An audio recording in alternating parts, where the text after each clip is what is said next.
السلام عليكم ورحمة الله. من الأشياء الصعبة جدا على النفس أنك تاخذ بلوك في الواتساب، يعني حينما يقرر أحدهم أنه يسد النافذة اللي بينك وبينه. لكن تدرون وش أصعب من هذا؟ أصعب من هذا أن يكون البلوك أو الحظر يجيك من شخص المفترض أنه يكون من أقرب الناس إليك. وهذا ما حصل لواحد من الأخوان. يقول راسلت بنتي في الواتساب. يقول قالت مين؟ يقول قلت أنا أبوك فلان. يقول جت وأعطتني حظر مباشرة. الصراحة أنا استغربت وتألمت، لأنه المفترض أن البنت تكون أقرب ما يكون لأبوها، وكل فتاة بأبيها معجبة. سألته وش السبب؟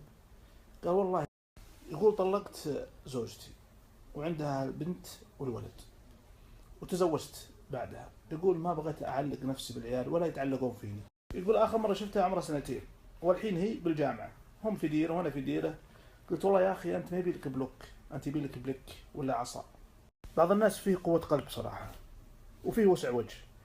قوة قلب في تقصير مع عياله، ووسع وجه لأنه يبيهم يبرون به ويحسنون إليه.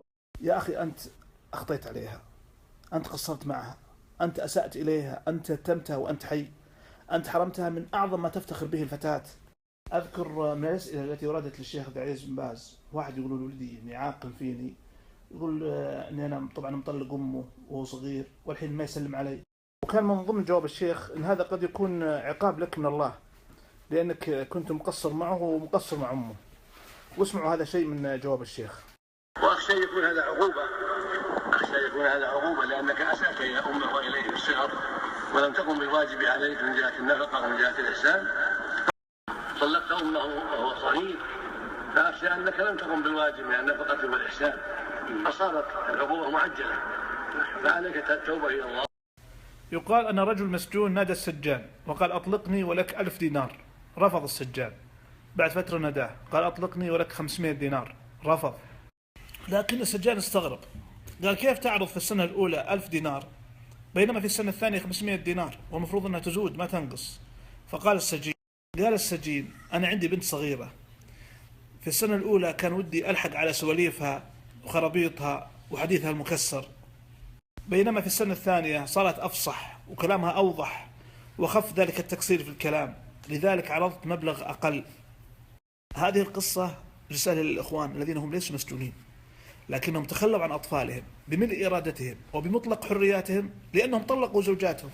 يا أخوان، بعد حديثنا بالأمس عن جفاء الآباء لأبنائهم في الصغر ثم شكايتهم من عقوقهم في الكبر، جاءتني قصص والله مؤلمة ومحزنة. اللي يقول انه يعرف واحد له 2 سنين ما شاف عياله، واللي يقول له 5 سنوات ما شاف عياله.